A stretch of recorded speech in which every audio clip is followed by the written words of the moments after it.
Je veux vendre en Chine, dois-je faire appel à une agence ou des partenaires sur place? Grande question que des personnes se posent. Je vais vous donner mon opinion. Mais avant de vous donner mon opinion, je vais vous expliquer un petit peu qui je suis. Je m'appelle Olivier Véraud, j'ai passé 15 ans en Chine. Je gère l'agence GMA, Gentleman Marketing Agency, et c'est notre travail en fait d'accompagner les sociétés, les marques sur le territoire chinois. Alors, est-ce que une société qui arrive en Chine, qui connaît rien, est-ce qu'elle peut réussir sans partenaire sur place? C'est un peu une grande question. Je dirais que la grande majorité, non, c'est pas possible. Pourquoi? Parce que le marché est trop compliqué, tout est très différent, tout prend du temps en Chine, tout est beaucoup plus compliqué que l'Occident déjà à la base.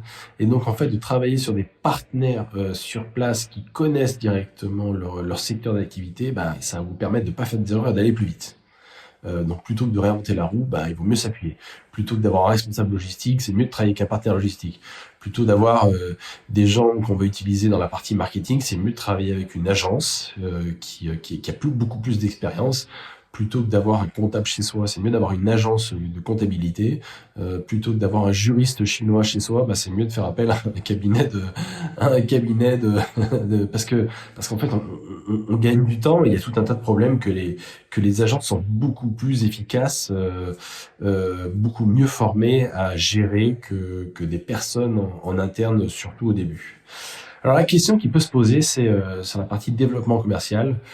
Le développement commercial, c'est peut-être mieux effectivement d'avoir des personnes en interne plutôt que des personnes qui vont prospecter pour vous, parce qu'une personne en interne, si elle est motivée, si elle a une partie commission, elle est quand même plus proche de vous, et donc ça correspond plus en fait au cœur d'activité. Voilà.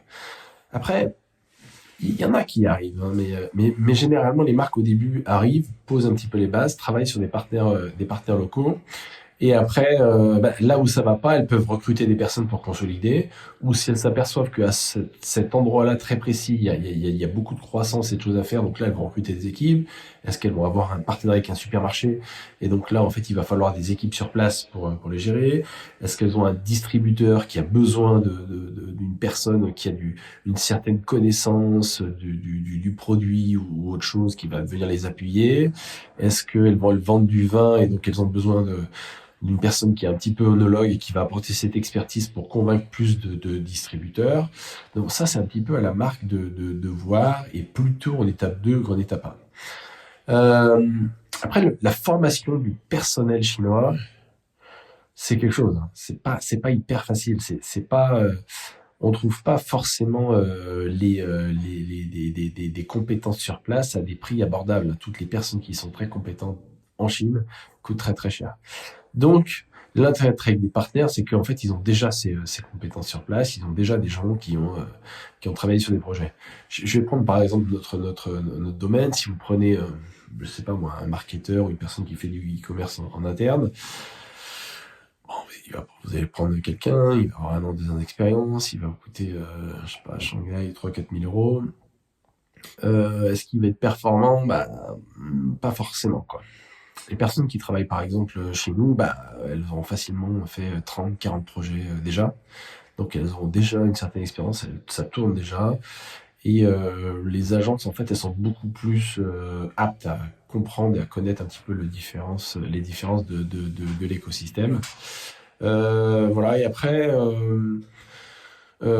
tout peut bien sûr se discuter. Hein. Si vous trouvez une perle ou si vous avez vraiment un partenaire ou une personne sur place qui est vraiment très très impliquée, évidemment, ça c'est différent. Mais moi, j'ai très très peu de personnes qui, sans s'appuyer sur un partenaire sur place, ont réussi. Je prends aussi mon exemple. Hein. J'avais passé 5 ans en Chine, donc je parle bien chinois, je me débrouillais, etc.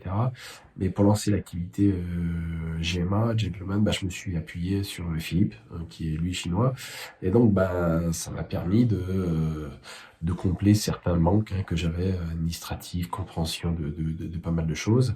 Et puis, forcément, si on a un partenaire avec qui ça fonctionne bien, sur lequel on s'appuie, mais il y a tout un tas de problèmes et de merde que lui gère bien mieux que si j'avais passé du temps.